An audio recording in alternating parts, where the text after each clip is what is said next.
রাজু ও direct লাও আছে নিয়ে আসেন আরেকটা ব্রহ্মাস্ত্রটা করব ব্রহ্মাস্ত্রের সাথে বানাও নিয়েছি তো আর শুধু আতার আমরা ওটা কাল পরশুর মধ্যে রেডি করে সোমবারে দুইটা। আচ্ছা এটাতে নিম পাতা কত কিলো আছে এখানে? 5 কিলো। আমরা নিমাস্ত্র তৈরি করতে যাচ্ছি। তৈরি করার জন্য যেগুলো উপকরণ আমাদের নিম পাতা লাগে 5 কিলো। এটা ভালো মতো আমরা বেটে নিয়েছি, এই বালতিতে রেখেছি। আর এখানে আছে আমাদের এখানে আছে 5 কিলো গোবর আর 5 কিলো গোমূত্র। আর আছে আমাদের 150 লিটার। এটা 150 লিটারের ড্রামটার ক্যাপাসিটি আছে।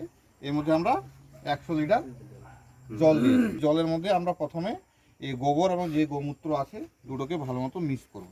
করেন জানেন একজন ওটাও দেন, দেখা যাবে ঘাটতে থাক। ড্রামগুলো একটা সামনে এখন তৈরি হওয়ার পরে রেখে ইয়ে করবো। এখনই গন্ধ অলরেডি বাজারে বিক্রি হয়। নিম তেলটাতে কি থাকে? নিম তেল, নিম কোটের ইউরিয়া, এই নিমের 1000 টাকা ব্যবহার করতে জানতে হবে। এরকম আহামরি বাড়িতে আমরা তৈরি করতে হবে হোমমেড। আহামরি সেরকম কি আপনি বাংলা ফসল চাষ করেন তাহলে কেঁচোর চাষটা অবশ্যই করেন। আপনি একটা দিয়ে করে দিয়ে আমি আপনার থেকে বোতলে ঢুকিয়ে তাহলে এটা থেকে কি কি পাচ্ছি?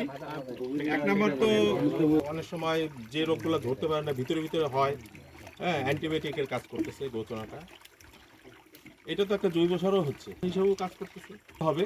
গাছের পোকাও যাবে, পোকা এবং এর মধ্যে 100 লিটার জল আছে, তার মধ্যে 5 কেজি গোবর, 5 লিটার গোচনা, আর কি আছে এর মধ্যে আমরা নিম পাতা 5 কেজি নিচ্ছি। সেটা ফাইন করে থেতানো হলো, ফাইন করে থেতে তারপরে প্রথমে আমরা কি করলাম, গোবর আর হচ্ছে গোচনা এই জলের মধ্যে দিলাম।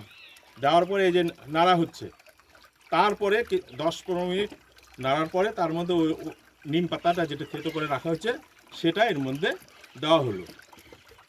তারপরে আবার 10-15 মিনিট নাড়বো। নাড়ার পরে এটাকে আমরা 24 ঘন্টা রেখে দিব, মুখটা ফাইন করে বেঁধে রেখে। তারপরে এটা আমরা জমিতে স্প্রে করব সেই ট্যাঙ্কিতে। এর সঙ্গে কোনো কিছু আর মিশাতে হবে না জল, ঠিক আছে? এটাই ডাইরেক্ট আমরা দিব। আর এটার উপকারিতা কি কি আছে? এইটা বিভিন্ন রকম চষি জাতীয় যে পোকাগুলো ক্ষতি করে আমাদের জমিতে, সেই চষি জাতীয় পোকাগুলো চলে যাবে। এবং গোচনা যেটা আছে সেটা আবার অ্যান্টিবায়োটিকেরও কাজ করবে। আমরা যেমন দেই কেমিক্যাল প্ল্যান্টোমাইসিন দেই, সেটারই কাজ করবে এটা। আর হচ্ছে যেহেতু এটা সব কিছু জৈব দিয়ে তৈরি হলো, সে জৈব সারেরও কাজ করতেছে। তা আমরা 3 রকম উপকারিতা কিন্তু এটার থেকে পাচ্ছি। আরও তো আছে যেগুলা এর মধ্যে জীবাণু, জমিতে আপনার ওই জীবাণু যে উপকারী জীবাণুগুলো আছে সেটারও বংশ বিস্তার করবে, জমিও কিন্তু উর্বর রাখবে। এটা তো মশা